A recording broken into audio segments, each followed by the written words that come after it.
hidup kita ni, kita selalu kalau nak sesuatu, kita kalau nak, kita nak. Kalau kita tak dapat, kita marah. Kadang-kadang kita tanya, kenapa orang buat macam ni pada saya? Kenapa orang macam ni, kenapa macam ni, kenapa tak orang lain? Tapi sebenarnya ada orang diuji dalam kehidupan, dapat jodoh lambat. Ada orang diuji dalam kehidupan, dapat anak lambat. Selalu manusia kata, Tuhan marah saya, Tuhan tak sayang saya. Saya nak beritahu tuan-puan, bagi semua musibah dalam dunia ini, cuma ada satu jawapan. Tak ada dua, tak ada tiga, cuma satu. Apa jawapan dia? Semua yang terjadi ni kerana Allah sayang kita. Tuan-puan tengok orang bersedih, susah, rasa kehilangan sesuatu, beritahu kat dia. Semua ni tak ada banyak jawapan, cuma satu. Jawapan dia, Allah sayang kita. Sebab tu Nabi Muhammad SAW ajar kita, kalau kita susah, kita sedih, Allah sendiri beritahu dalam Quran, wasta'inu bisabri wassalah. Minta pertolongan dengan jalan sabar dan jalan solat. Nabi SAW ajar manusia ini bersangka baik. Kalau tuan-puan nak banding susah kita dengan Nabi, apalah sangat. Kalau tuan-puan nak banding tangisan kita dengan tangisan Nabi, apalah sangat apa yang kita lalui dalam hidup ni. Nabi SAW pernah sekali buat dakwah, masuk satu kemah, tercampak keluar. Masuk kemah kedua, maaf lebih kurang bahasa, tercampak keluar, maaf. Akhir satu kemah terima Nabi. Nabi SAW sangat gembira. Bukan sebab Nabi nak orang terima Nabi. Nabi nak orang bahagia, masuk syurga, selamat, dapat menjadi manusia yang bermulia. Apa jadi? Nabi baru nak seronok, datang ketua kaum halau Nabi SAW. Nabi naik unta, orang cucuk unta Nabi, Nabi jatuh, maaf. Orang tabur pasir pada Nabi SAW. Ada orang tarik baju Nabi SAW sampai koyak. Kalau saya tak apalah, saya cuma ebit kan, saya tak bukan siapa-siapa. Ini Rasulullah SAW.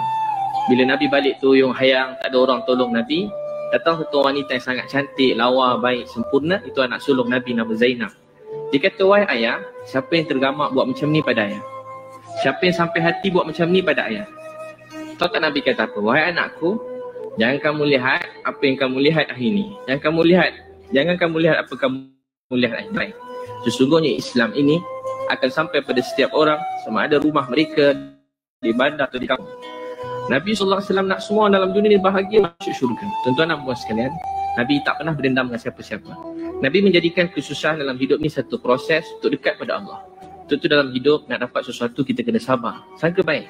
Oh, ada baik ni, ada baik. Kemusnahan hidup seseorang bila dia mula sangka buruk pada keliling dia. Sangka buruk pada mak ayah sendiri, sangka buruk pada suami, pada isteri, pada anak-anak, pada masyarakat, pada manusia. Dan tahu tak kemuncak kemusnahan hidup seseorang bila? Bila dia mula sangka buruk kepada Tuhan. Saya pernah jumpa orang, saya sebut tak ada 12 tangan 2 kaki. Malam-malam dia doa, dia menangis, dia basuh tandas. Saya tanya, abang, tumpuan tanya soalan tentang hidup dia. Maaf nak tanya, kita tanya tentang hidup orang. Tahu tak dia kata apa? Ustaz tanyalah, Ustaz tak apa. Dia senyum je. Orang Thailand. Allah ni baik, Allah ni baik. Dia tak ada 2 tangan 2 kaki, tapi dia kata Allah baik. Kita ada 2 tangan 2 kaki, macam-macam nikmat, tapi kita terlupa nak terima kasih pada Allah SWT. Assalamualaikum warahmatullahi wabarakatuh. Alhamdulillah, nahmaduhu wa nasta'inuhu wa nastaghfiruh wa na'udzu billahi min sururi anfusina wa min sayyiati a'malina.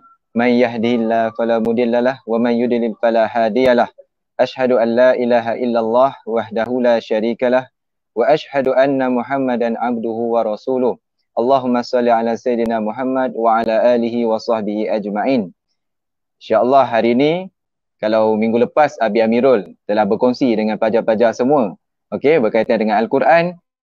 InsyaAllah hari ini dengan Abi Iqbal, Abi berkongsi pada hari ini bukanlah menggunakan kapasiti sebagai seorang ustaz ataupun seorang yang hafiz seperti mana Ustaz Abi Amirul, yang mana dia ada pengalaman dalam pengajian pondok dan sebagainya.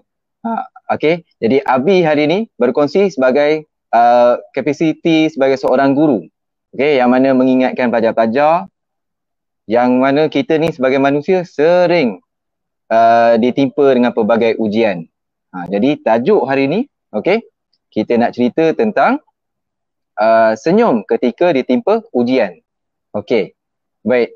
Jadi, bila kita bercakap tentang ujian ini, okey, bila kita bercakap tentang ujian, Abi nak kongsikan satu kisah. Okey, kisah ni bukan kisah daripada cerita SpongeBob ke, bukan kisah daripada cerita Naruto ke, bukan. Kisah ni Abi ambil daripada kita punya role model kita. Tak lain tak bukan Nabi Muhammad sallallahu alaihi wasallam. Okey. Iaitu kisah di mana seorang bomoh, okey, seorang bomoh berjumpa dengan Rasulullah sallallahu alaihi wasallam. Okey. Kisahnya bermula apabila seorang bomoh ini, okey, bomoh ni kalau pelajar-pelajar tak tahu, dia orang yang ada kemahiran dalam mengubati orang. Sama ada dia menggunakan jampi ke macam-macam lah. Okey. Dan bomoh ni bukan hanya ada di negara Arab saja, di tempat kita pun ada banyak juga bomoh. Okey. Tapi bomoh yang macam mana tu, itu nanti Abi akan terangkan kemudian. Okey. Baik. Jadi untuk kisah yang Abi nak kongsikan pada hari ini adalah kisah berkaitan dengan seorang lelaki ataupun seorang bomoh yang bernama Dima' Al-Asdi, iaitu seorang bomoh yang ingin berjumpa dengan Rasulullah. Kenapa dia nak berjumpa dengan Rasulullah? Okey. Kisahnya begini ya. Okey. Kisah yang dinukilkan daripada telah datang Dima' bin Sa'labah Al-Asdi ke Mekah. Okey. Riwayat ini Abi ambil daripada satu kisah yang diriwayatkan oleh Ibnu Abbas. Okey. Sebelum Abi cerita dulu tentang Dima' Al-Asdi ni, Ibnu Abbas ni siapa dia? Ibnu Abbas ni kita kenali sebagai sahabat Nabi lah. Dan biasanya bila kita sebut je nama Ibnu Abbas ataupun namanya dikenali sebagai Abdullah bin Abbas, kita sebut dia dengan radhiyallahu anhuma. Kenapa? Kerana dia dan juga ayahnya adalah bapa saudara Nabi. Okey, ayahnya pula adalah bapa saudara Nabi dan dia pula sahabat kepada Nabi, dan mereka ni bila kita sebut nama Ibnu Abbas sebut dengan radhiyallahu anhuma. Okey, kenapa? Kerana ada dua orang dekat situ. Alright. So bila bercakap tentang Ibnu Abbas ni, kalau zaman Rasulullah dulu terkenal dengan Abadillah. Abadillah ni dia jamak bagi Abdullah. Kerana pada zaman Nabi ada ramai orang yang bernama Abdullah. Tapi ada 4 orang yang disebut sebagai Abadillah ni, iaitu Abdullah bin Zubair, Abdullah bin Umar, Abdullah bin Abbas, Abdullah bin bin Al-Ash. Okey. Jadinya 4 orang ni adalah tokoh-tokoh ilmu pada waktu zaman tabi'in, iaitu pada waktu zaman Nabi sudah tiada lah, Nabi sudah wafat. Okey, baik, kita kembali kepada cerita tadi kerana Abi ambil daripada kisah ni riwayat daripada Ibnu Abbas. Jadi Abi kena ceritakan dulu siapa itu Ibnu Abbas. Okey, kita sambung tentang Dima' bin Al-Asdi ni. Okey. Jadi Dima' Al-Asdi ni dia datang ke Mekah. Okay, dia dengan rombongan dia datang ke Mekah. Dia ni bukan orang Mekah ya. Dia ni orang Yaman. Okay. Dan Dima' ni bila sampai sahaja di Mekah, dia mendengar orang-orang di Mekah tu bercerita tentang Rasulullah SAW. Tapi mereka tak menggelarkan dengan Rasulullah lah. Mereka menggelarnya dengan Muhammad. Mereka berkata bahawa Muhammad ni gila, Muhammad ni penyair, Muhammad ni ahli sihir, macam-macam. Jadi apabila Dima' ni dia mendengar, dia rasa saya ni sebagai orang yang ada kebolehan, saya perlu untuk mengubati orang. Dia ada rasa macam tak boleh biarkan ni, kesian dia ni. Satu kebaikan Dima' Al-Asdi ni, dia rasa bertanggungjawab. Bila dia tengok ada orang sakit, dia kan bomoh kan, bomoh ataupun tabib kan, dia ada rasa tanggungjawab untuk nak mengubati orang yang sakit tu. Okey. Jadi boleh ke nak berjampi ni? Kamu rasa boleh tak kalau kita nak berjampi-jampi ni? Boleh. Kalau ikut dalam satu riwayat, Nabi kata boleh berjampi tapi dengan syarat tidak mensyirikkan Allah. Okey? Alright. So, apabila Dima' mendengar orang-orang sufaha, orang-orang yang tidak pandai lah yang berada di Mekah tu bercerita tentang Muhammad ni mengaku menjadi Nabi, kemudian dituduh menjadi gila, ahli sihir, penyair. Sedangkan Nabi, kalau kita nak cakap Nabi ni orang yang gila, okay, Nabi adalah orang yang paling pintar. Kalau kita nak cakapkan Nabi ni seorang ahli sihir, Nabi adalah orang yang paling jauh meninggalkan syaitan. Sedangkan ahli sihir ni bersahabat dengan syaitan. Macam mana orang yang meninggalkan jauh syaitan itu boleh digelar sebagai ahli sihir, betul? Itu adalah ujian kepada Rasulullah. Adakah Rasulullah pergi mengamuk satu kota Mekah tu? Ada tak kisah Nabi Muhammad angkat parang, mengamuk, marah sebab orang kutuk dia macam-macam? Tidak. Nabi tidak menghadapi ujian tersebut dengan cara yang sebegitu rupa. Okey, dia menghadapi ujian tersebut dengan cara yang berhikmah. Jadi bila kita tengok Nabi diuji, okey, macam kita di sekolah kalau pelajar-pelajar, mungkin ada kawan-kawan kita ejek-ejek kita rasa down, kita rasa stres. Cuba kita ingat kembali kisah-kisah Rasulullah, kisah-kisah Nabi-Nabi terdahulu. Kan kita ada belajar kisah-kisah Nabi pada waktu PKP hari tu kan, kita ada belajar Umi, Abi ada berkongsi kisah-kisah tentang Nabi-Nabi semua. Bagaimana kita tengok Nabi dan Rasul tu menghadapi segala ujian, segala dugaan tu dengan tenang. Kerana apa? Kerana mereka yakin semua yang Allah letak dalam dunia ni, okay, adalah ujian bagi dirinya. Dan semua tu ada balasan, ada imbalan pada akhirat kelak.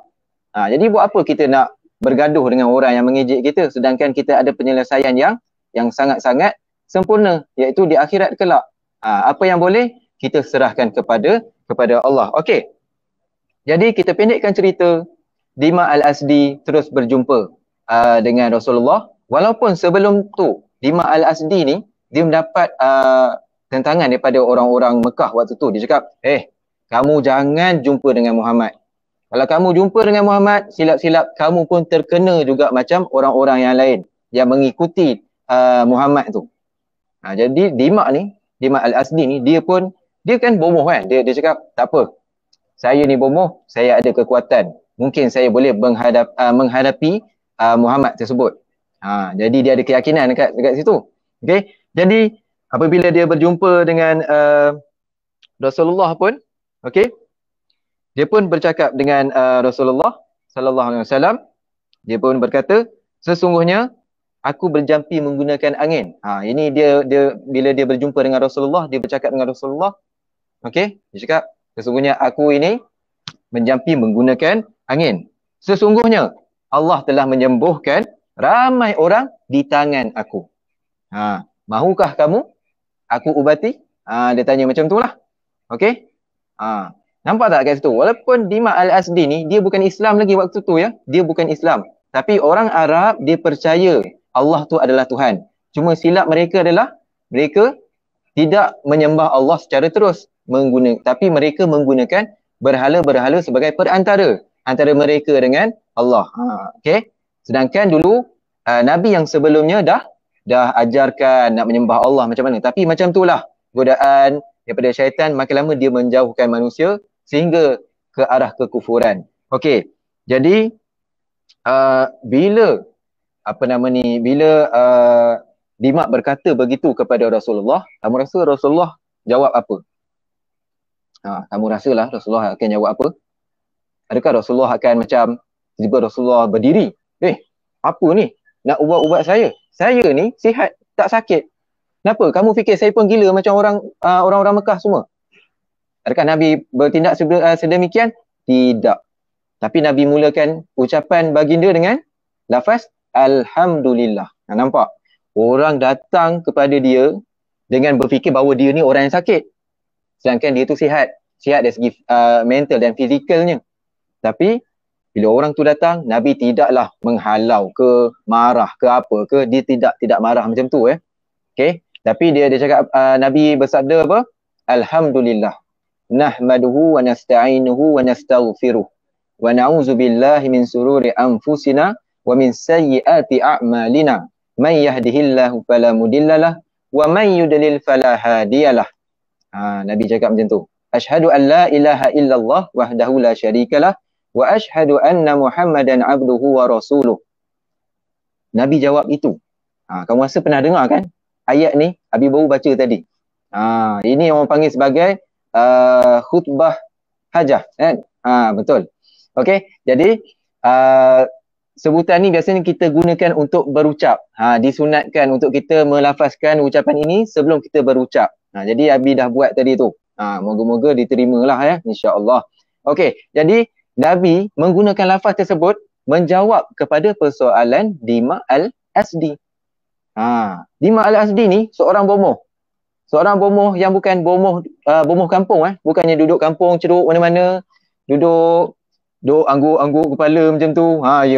Ya nak apa? apa hajat?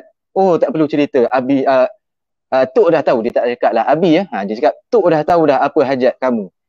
Dimak bukan level itu. Dimak ni levelnya lebih tinggi lagi. Sebab dia orang yang hebat dalam menjampi orang, dalam mengubati orang. Jadi, Dimak apabila mendengarkan kata-kata yang hebat daripada Rasulullah sallallahu alaihi wasallam, dia terkesima, dia terkejut. Dia rasa macam, apa perkataan ni? Apa ayat ni?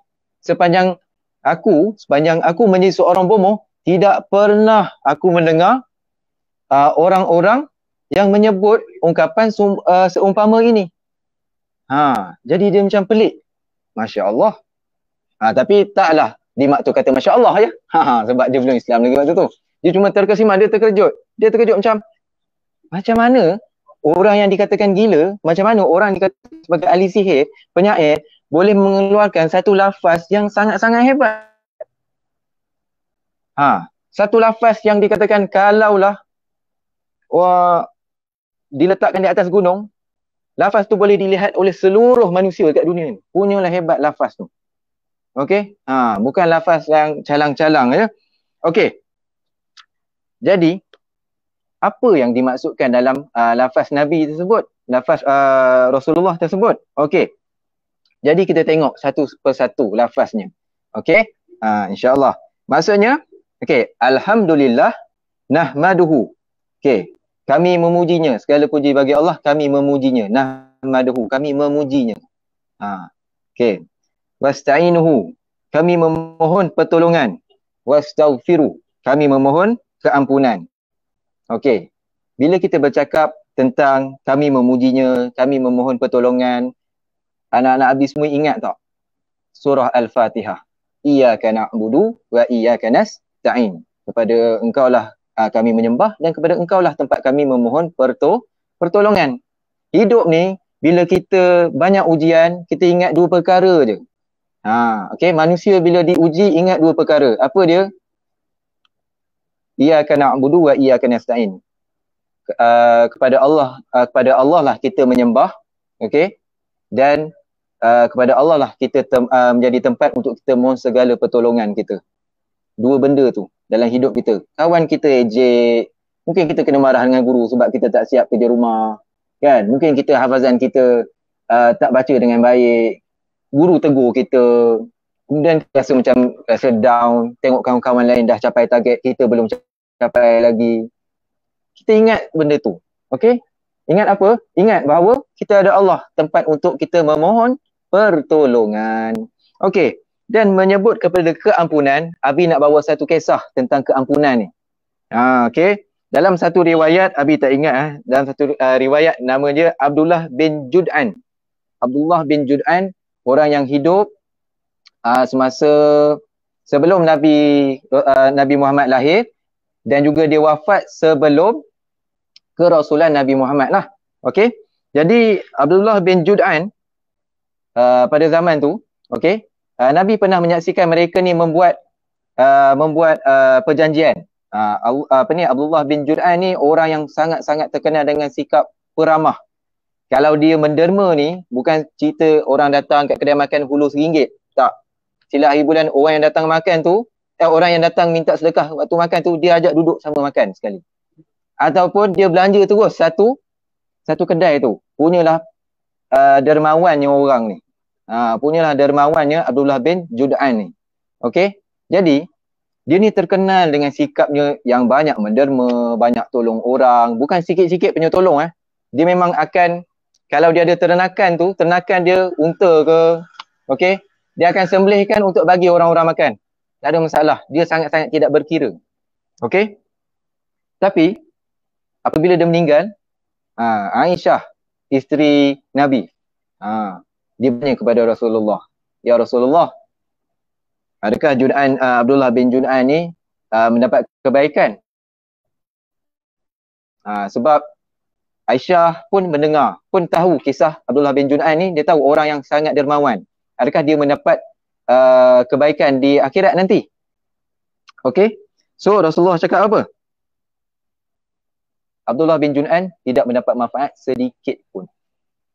mendengar kata-kata daripada Rasulullah tersebut, Aisyah jadi menggeletar tangannya. Bagaimana orang yang sangat baik, yang dermawan, yang suka membantu orang, tidak mendapat sedikit pun kebaikan di akhirat nanti.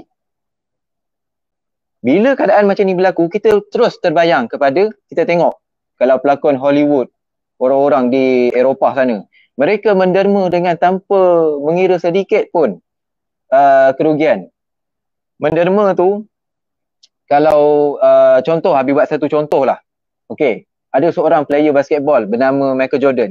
Waktu COVID hari tu, dia menderma di Amerika saja dalam nilai jutaan ringgit, jutaan dolar. Sorry, Amerika tak pakai ringgit Amerika pakai dolar. Dia menderma jutaan dolar. Sekiranya dia mati, dia meninggal dunia dalam keadaan dia tidak menerima akidah yang benar ni, adakah segala amalan dia tu diterima ataupun memberi manfaat kepada dia di akhirat kelak? Tidak. Begitulah berlaku pada Abdullah bin Jud'an. Dia banyak menderma, dia banyak beri macam-macam pertolongan kepada orang, tapi tidak memberi sedikit pemanfaat kepada dia pada hari akhirat. Kenapa? Nabi bersabda, sepanjang hidupnya dia tidak pernah berkata, ya Allah ampunilah dosa-dosaku. Nampak tak guys tu? Tingginya nilai keampunan. Tingginya kita bercakap tentang tapi hidup kamu tak pernah pun cakap, ya Allah ampunkanlah aku.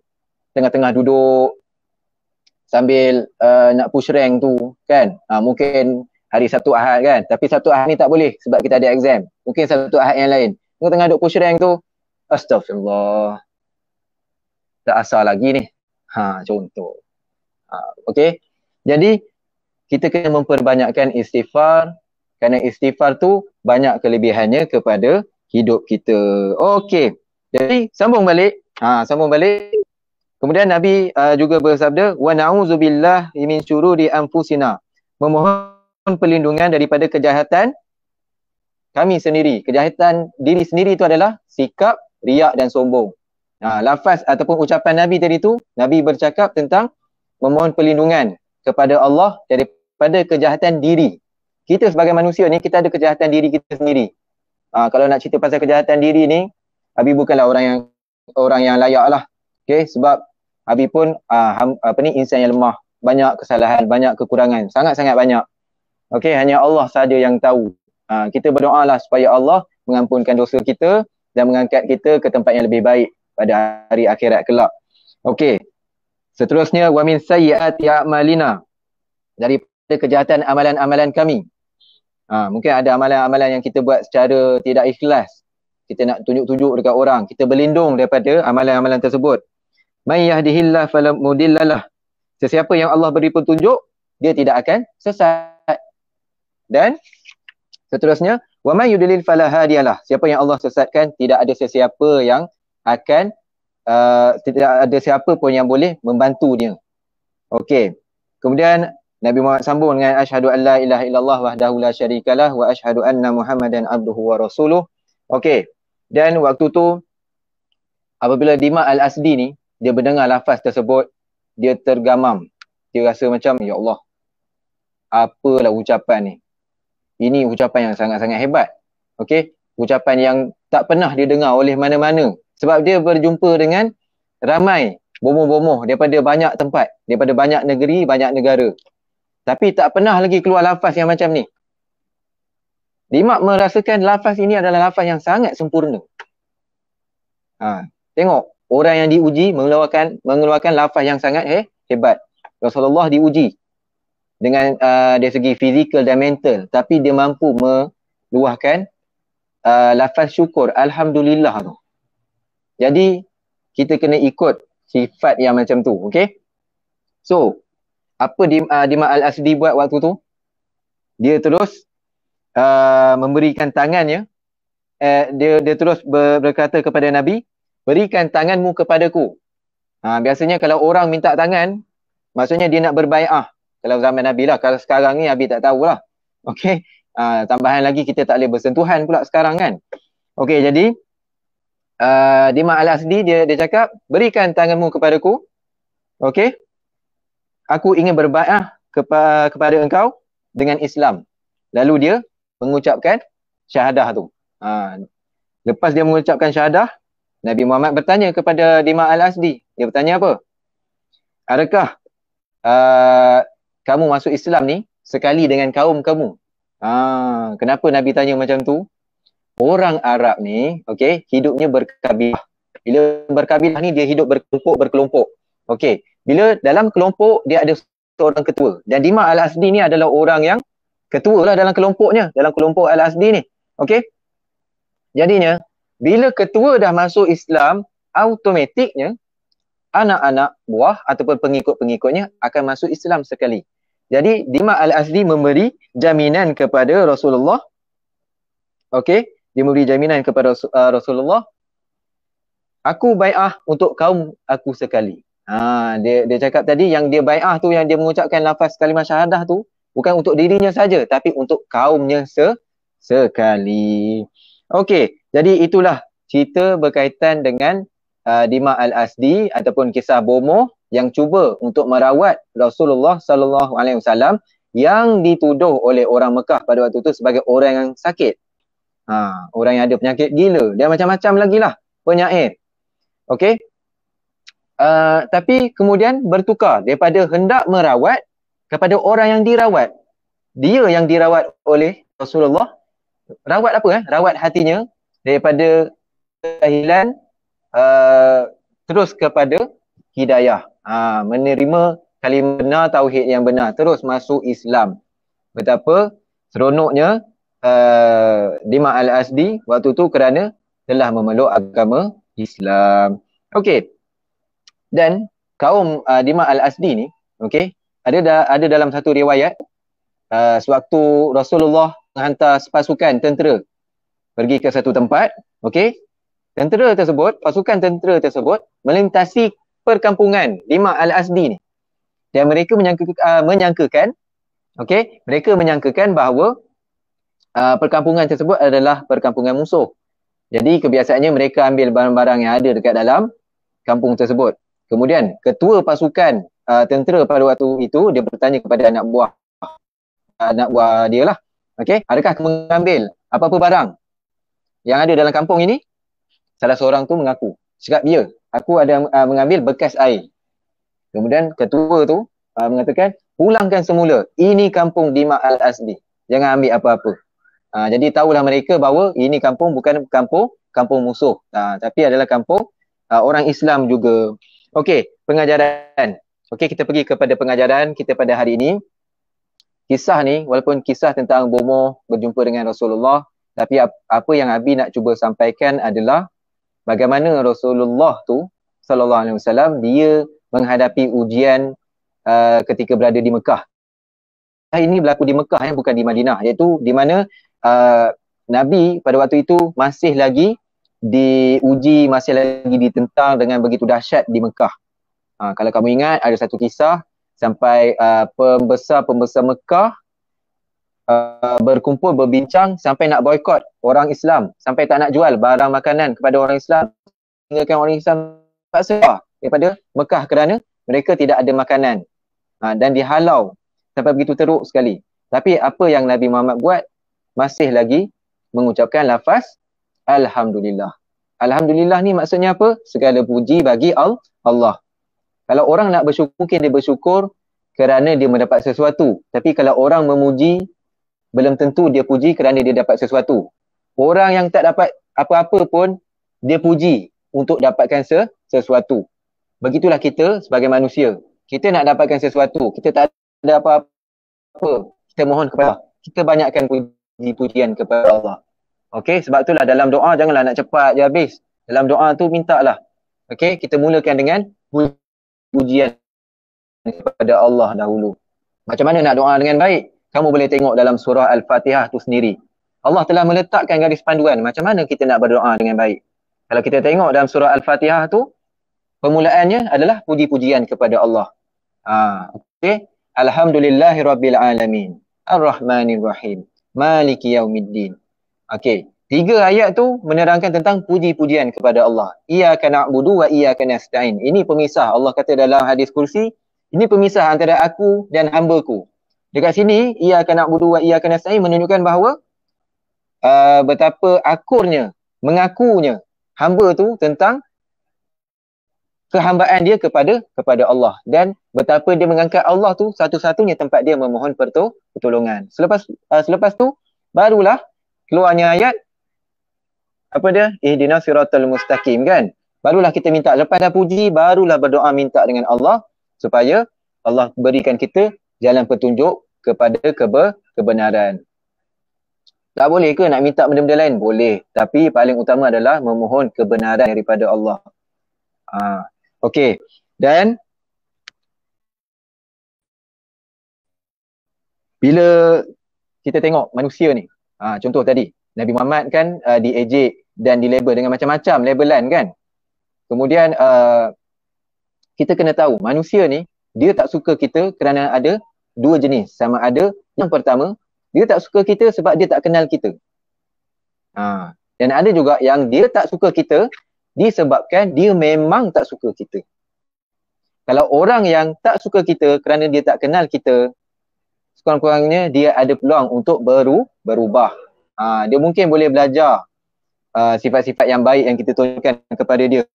Bukan kita nak tunjuk tu kerana kita riak, tidak.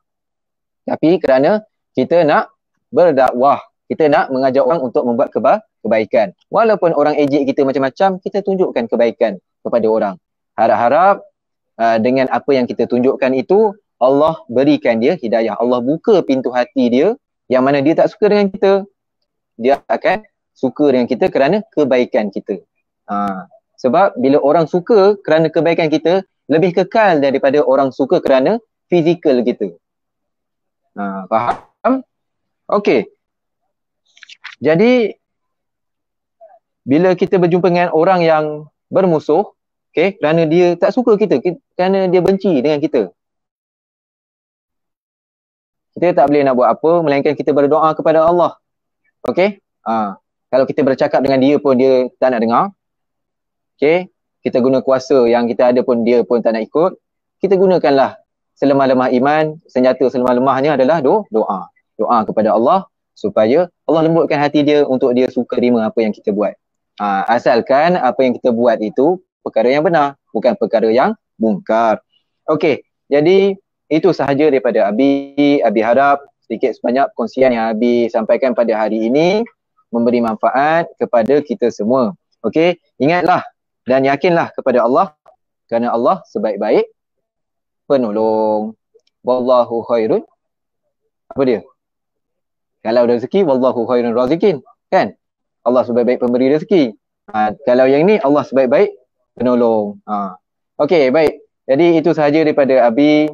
Abi mohon maaf sekiranya ada kesilapan, ada tersalah bicara, tersalah kata. Abi mohon maaf. Yang kurang tu daripada Abi, yang lebih, yang bagus, yang segala yang bagus-bagus tu lah, itu semua datang daripada Allah. Okey, Abi sudahi dengan subhanakallahumma wa bihamdik, asyhadu an la ilaha illa anta, astaghfiruka wa atubu ilaik. Assalamualaikum warahmatullahi wabarakatuh.